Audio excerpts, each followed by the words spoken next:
What's up guys? Today is going to be the next part in the video series where we try to build a 3-pound AR-15.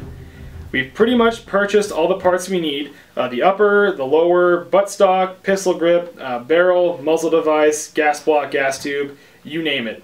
The only thing left to pick up was a rail of some kind. If you guys haven't checked out those videos where I discuss each of those parts in detail, I'll go and annotate them down below here. Feel free to click on any of these things and check them out. Like I keep saying, this hasn't been an easy build so far, and we've pretty much been frustrated with the gun industry and their lack of providing even the most basic of spec sheets. So after buying everything else, it was time to pick up one of the last parts, a rail system. After doing some serious searching, it was blatantly clear that the BCM KMR was the way to go. It's one of the lightest, if not the lightest rails in the market. Our original choice was going to be the Vortex manufacturing 12-inch Rev rail, the free float one, which weighs in at roughly 9.2 ounces. However, when we saw we could pick up a longer BCM rail of 13 inches in length and have it only weigh 7.7 ounces total, we did.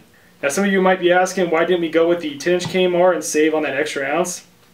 When it comes down to it, the most important thing here is that we are building an AR that Tim can comfortably hold and shoot. Tim thought it would be more important to have a longer rail at cost of that extra ounce. We want a lightweight AR here, guys, but we also want a functional one. If that decision bothers any of you guys, I'll make you a deal. If we're within 1 ounce of 3 pounds by the end of this sucker, we'll switch this thing out.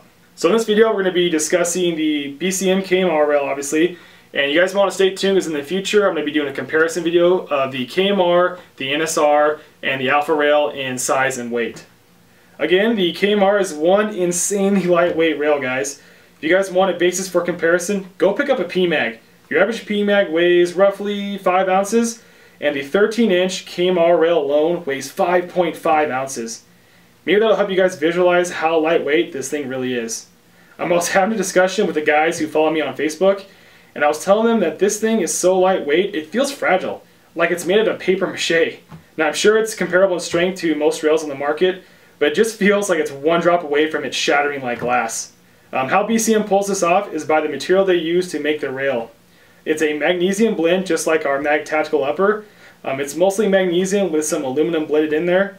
This process makes for a very lightweight rail, and yet still remains as strong as any other standard rail in the market. The way this thing installs is pretty unique as well. It uses 2 cross bolts up here that install between the barrel and the gas tube. The way these 2 cross bolts install make it very secure, where you don't have to worry about them backing out at all. One weird stat that you guys might want to know is the KMR isn't actually 13 inches in length. It's more like 13.5. The entire length of the Picatinny rail is a hair over 13 inches. However, the rail continues out to 13.5 on the sides here. Now, this might not be important to some of you guys, but for me, it's pretty important. I'm fairly certain I'm going to be building another upper for my pistol based around the 10-inch KMR.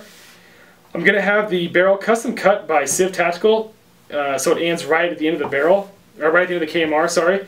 So if I went with their specs and had it cut at 10 inches, the barrel would actually fall short of the rail. I'm assuming that extra ½ inch can be applied for all the KMR lengths, so if you're in the market, just be aware of that. It does come included with everything you need to install it, so you don't have to worry about buying extra parts or tools. On top of that, it comes with 2 polymer Picatinny rail pieces, a 5-section and a 7-section. Now obviously these allow you to place Picatinny rails wherever you want to install a light, a grip, or whatever. One thing to note here on these rail pieces, guys, is how BCM thought to round out the edges, whereas other companies give you a squared off section that has really sharp edges that increase your risk for snagging.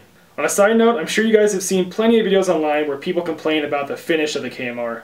We aren't too concerned with the finish. This is a tool that Tim's going to use, and if it scratches or flakes, so be it. Well guys, that about wraps it up. If you found this video informative, I'd really appreciate if you hit the like button down below.